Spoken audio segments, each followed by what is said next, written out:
माँ कुष्मांडा देवी दुर्गा का चौथा स्वरूप है।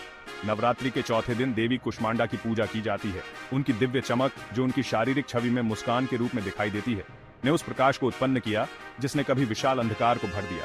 उन्हें ब्रह्मांड की रचना करने वाली के रूप में जाना जाता है। कुछ लोग उन्हें सूर्य की माता मानते हैं। वे सूर्य की गर्मी, प्रकाश और स्पष्टता को पृथ्वी पर लाती हैं। वे सूर्य में निवास करती हैं और इसलिए वह ऊर्जा प्रदान करती हैं जो अत्यधिक गर्मी पैदा करती है। कुष्मांडा नाम एक मिश्रित शब्द है जिसमें 3 संस्कृत शब्द कु, जिसका अर्थ है छोटा, ऊष्मा जिसका अर्थ है गर्मी, और अंडा जिसका अर्थ है अंडा, जो एक साथ मिलकर थोड़ा गर्म ब्रह्मांडीय अंडा होता है।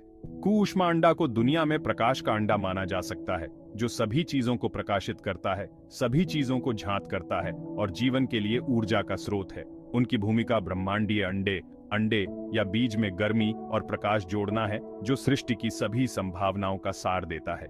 इसलिए कुष्मांडा देवी ब्रह्मांडीय अंडे को पकाती हैं। सूर्य, जो जीवन का स्रोत है, अपनी ऊर्जा और शक्ति देवी कुष्मांडा से प्राप्त करता है, जो इसके मूल में निवास करती है। शक्ति के अवतार के रूप में कुष्मांडा सूर्य को जीवन देने वाली ऊर्जा विकीर्ण करके सभी जीवित प्राणियों को बनाए रखने की क्षमता प्रदान करती है। ब्रह्मांड में संतुलन बनाए रखने में उनकी भूमिका महत्वपूर्ण है और उनकी उपस्थिति सूर्य को अपनी महत्वपूर्ण जीवन शक्ति से सशक्त बनाती है। जतुकासुर की हार के बाद महान असुर योद्धा सुकेश के पुत्र माली और सुमाली नामक 2 असुरों ने भगवान शिव से आशीर्वाद पाने के लिए कठोर तप किया। उनके गहन ध्यान के कारण उनके शरीर तीव्र चमक के साथ चमकने लगे, जिसने सूर्य देव का ध्यान आकर्षित किया। जिज्ञासा के कारण सूर्य देव ने प्राकृतिक व्यवस्था को तोड़ दिया, क्योंकि आकाशीय पिंडों को उनके निर्धारित स्थान पर ही रहना चाहिए। इसे अनदेखा करते हुए उन्होंने सौर मंडल में अपना स्थान छोड़ दिया और चमकते हुए असुरों के पास पहुंचे। जैसे ही वे पास पहुंचे, उनके शरीर सूर्य की गर्मी से भस्म हो गए, जिससे वे राख में बदल गए। सूर्य देव की हरकतों से क्रोधित शिव ने उन पर अपना त्रिशूल फेंका, जिससे सूर्य देव अशक्त हो गए। इससे ब्रह्मांड अंधकार में डूब गया। असंतुलन और गुरुत्वाकर्षण की हानि हुई, जिससे आकाशीय पिंड अस्त व्यस्त हो गए। सूर्य देव की अचेत अवस्था से दुखी अरश्य कश्यप ने शिव को श्राप दिया और भविष्यवाणी की कि एक दिन वे भी अपने पुत्र को खो देंगे। शिव ने अपनी गलती सुधारने के लिए मदद के लिए पार्वती की ओर रुख किया। पार्वती ने उन्हें सभी ऊर्जाओं का स्रोत मानते हुए सूर्य को फिर से बनाया, जिससे प्रकाश और संतुलन बहाल हुआ। बाद में उन्होंने ऋषि कश्यप और सुकेश को अपने रक्त से एक बर्तन भरने का निर्देश दिया, जिसने अमृत के साथ मिलकर सूर्य देव को पुनर्जीवित किया। पार्वती ने सुकेश की पत्नी देववती को एक अंडा भी भेंट किया, जिससे राक्षसी बच्चे पैदा हुए। अपने कार्यों के लिए पार्वती का नाम कुष्मांडा रखा गया, जो जीवन और सृजन दोनों का प्रतिनिधित्व करती है। फिर सूर्य देव ने उनसे सूर्य लोक में रहने का अनुरोध किया, जहां उनकी चमकदार ऊर्जा सूर्य का मार्गदर्शन करती रहती है। आध्यात्मिक आकांक्षी लोगों के लिए वह शुद्धिकरण तपस्या की देवी है, जो हमारे द्वारा किए जाने वाले सभी कार्यों को शुद्ध करने के लिए ऊष्मा और प्रकाश जोड़ती है। जैसे ही हम पवित्र अध्ययन सीखने के लिए प्रेरित होते हैं और अपनी चुनी हुई साधना का अभ्यास करने के लिए प्रतिबद्ध होते हैं, कुष्मांडा देवी के रूप में कृपा हम पर बरसती है। शुद्धिकरण की यह प्रबुद्ध देवी हमारे सभी कार्यों को शुद्ध करके हमारे द्वारा किए जाने वाले हर काम को पूजा का रूप देकर हमें हमारे मार्ग पर आगे बढ़ाती है। वह अपने भक्तों को चमक, स्पष्टता और गहन शांति प्रदान करती है। उनकी चमक शाश्वत है। माँ अंधकार में प्रकाश लाती है और आपके जीवन में सद्भाव स्थापित करती है। वह आदि शक्ति का एक रूप है और माँ कुष्मांडा की पूजा करने से हम हृदय चक्र में प्रवेश कर सकते हैं। उनका गर्म स्वभाव पूरे ब्रह्मांड का पोषण करता है। माँ कुष्मांडा की कृपा और गरिमा वास्तव में अविश्वसनीय है। उनकी सुंदरता असीम है।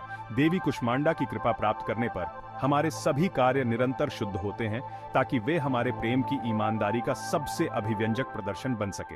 अंततः उनकी पवित्र कृपा से सभी कार्य साधना बन जाते हैं। एक बलिदान, आध्यात्मिक जीवन और सांसारिक जीवन के बीच कोई अंतर नहीं रह जाता। यह सब एक हो जाता है और हम उच्चतम प्रकाश, संतोष और शांति का आनंद लेते हैं, जिसमें संघर्ष और झगड़े के लिए कोई जगह नहीं होती। ऐसी है इस पूजनीय देवी की कृपा।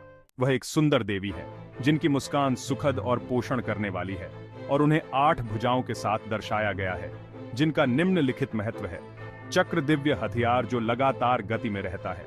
नकारात्मक ऊर्जाओं को दूर भगाने के लिए गदा शक्ति और ताकत का प्रतीक। एक शक्तिशाली केंद्रित प्रहार को समेटे हुए जपमाला। अपने भक्तों को सभी प्रकार की सिद्धि, पूर्णता और निधि खजाना प्रदान करती है। अमृत, पवित्र अमर अमृत, जो सुरा सार आसुत शराब है, कमल का फूल, शांति धनुष और बाण संभावित और गतिज ऊर्जाओं का केंद्र, कमंडुला, पानी का बर्तन, आत्मनिर्भर शेर की सवारी, धर्म की खोज, सुनहरे और चमकीले रंग, सूर्य की तरह वह दुनिया को रोशन करती है। माना जाता है कि इस देवी की पूजा करने से सभी भक्तों के जीवन में आध्यात्मिक तृप्ति और सद्भाव की प्राप्ति होती है। ऐसा माना जाता है कि यह एकमात्र देवी है जो अपने साधकों को 8 सिद्धियां, पूर्णता और 9 निधियां, रत्न प्रदान कर सकती है। उनकी असीम ज्वाला मानव जीवन में प्रकाश भरती है। उनकी कृपा भक्तों को दिव्य चमक प्रदान करती है। देवी कुष्मांडा दिव्य चमक का सच्चा प्रतीक है। इस देवी के उपासक निश्चित रूप से ब्रह्मांडीय ऊर्जा प्राप्त करते हैं, जो उनकी सकारात्मक आभा को बढ़ाती है। किंवदंती के अनुसार सौर मंडल या आकाश गंगाओं में पूर्ण अंधकार था। यह शून्य और शून्य था। यह देवी कुष्मांडा ही थीं जिन्होंने दुनिया को वैसा बनाया जैसा हम आज देखते हैं। देवी पुराण उनके नाम के अर्थ को छोटा, कुगर्म, उष्मा, अंडा, अंडा के रूप में तोड़ता है। हिंदू सृष्टि की कहानियों, आगमों से में कारण क्षेत्र के निर्माण, मानसिक क्षेत्र के निर्माण और भौतिक क्षेत्र के निर्माण के आधार पर सृष्टि के 3 स्तर हैं। पश्चिमी सोच अक्सर मानती है कि पदार्थ, तत्व और यौगिक थे जो जीवन को शुरू करने के लिए एक साथ आए, जो धीरे धीरे भावना, सोच और विकसित चेतना में विकसित हुए। हिंदू समझ चेतना से शुरू होती है जो व्यक्तित्वों में विभाजित होती है। फिर मानसिक स्वप्न क्षेत्र उत्पन्न होता है जिसमें व्यक्तिगत संस्थाएं आपस में बातचीत करती हैं। फिर भौतिक क्षेत्र का निर्माण होता है जिसमें आत्माएं अपने कर्मों के फलों को प्रकट करती हैं और अनुभव करती हैं। इसलिए चेतना हर चीज में निहित है, इसलिए नहीं कि इसने सोचने के लिए एक मन विकसित किया, बल्कि इसलिए कि यह चेतना के पदार्थ से बनी है।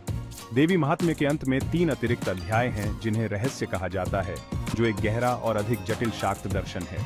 पहला रहस्य कारण क्षेत्र प्रधान के निर्माण का मानव रूपी वर्णन है।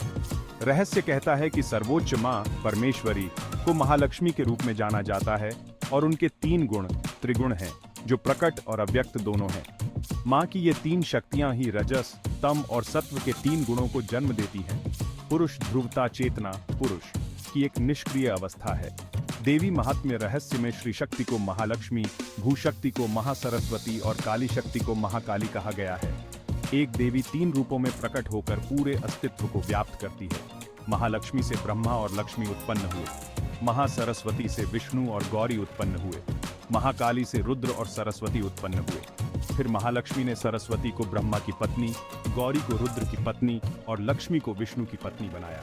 ये गुणों का मिश्रण है जो सृष्टि के मूल कारण तत्वों का निर्माण करना शुरू करता है। ध्वनि की देवी सरस्वती और ब्रह्मा ने तब आदिम अंडा उत्पन्न किया जिसमें सृष्टि की सभी संरचनाएं और तत्व शामिल थे। रुद्र और गौरी ने अंडे को तोड़ा और विष्णु और लक्ष्मी ने प्रकट दुनिया को बनाए रखा। सृष्टि की यह संक्षिप्त कहानी कई अलग अलग हिंदू पवित्र ग्रंथों में पाई जाती है और यह चेतना की कार्य प्रणाली के बारे में गहरे अर्थों से भरी हुई है जो दुनिया की अभिव्यक्ति में परिलक्षित होती है। श्री शक्ति प्रकट होती हैं और फैलती हैं और इसके माध्यम से एक अंडा और दुनिया उत्पन्न करती है।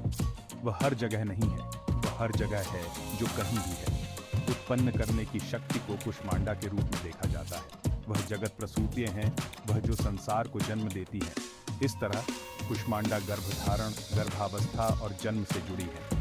वह एक रचनात्मक ऊर्जा है जो प्रचुरता, खुशी और प्रेम उत्पन्न कर सकती है। उन्हें पौष्टिक कद्दू लौकी द्वारा दर्शाया जाता है और वह ओजस बढ़ाने से जुड़ी देवी है। प्रतिरक्षा प्रणाली को मजबूत करना, बुढ़ापे को धीमा करना और दीर्घायु बढ़ाना। चैत्र नवरात्रि का चौथा दिन हरे रंग से जुड़ा है जो प्रकृति का प्रतिनिधित्व करता है और विकास, उर्वरता, शांति और स्थिरता की भावनाओं को व्यक्त करता है। माना जाता है कि इस दिन हरा रंग पहनने से शांति मिलती है और देवी कुष्मांडा का आशीर्वाद मिलता है। हरा रंग जीवन में नई शुरुआत का भी प्रतीक है जो इसे त्योहार के इस दिन के लिए एक शुभ विकल्प बनाता है। चैत्र नवरात्रि के दौरान मां कुष्मांडा का सम्मान करने के लिए आप भगवान गणेश को नमन करके अपनी पूजा शुरू कर सकते हैं और नवरात्रि व्रत को पूरी श्रद्धा के साथ करने की शक्ति प्राप्त कर सकते हैं।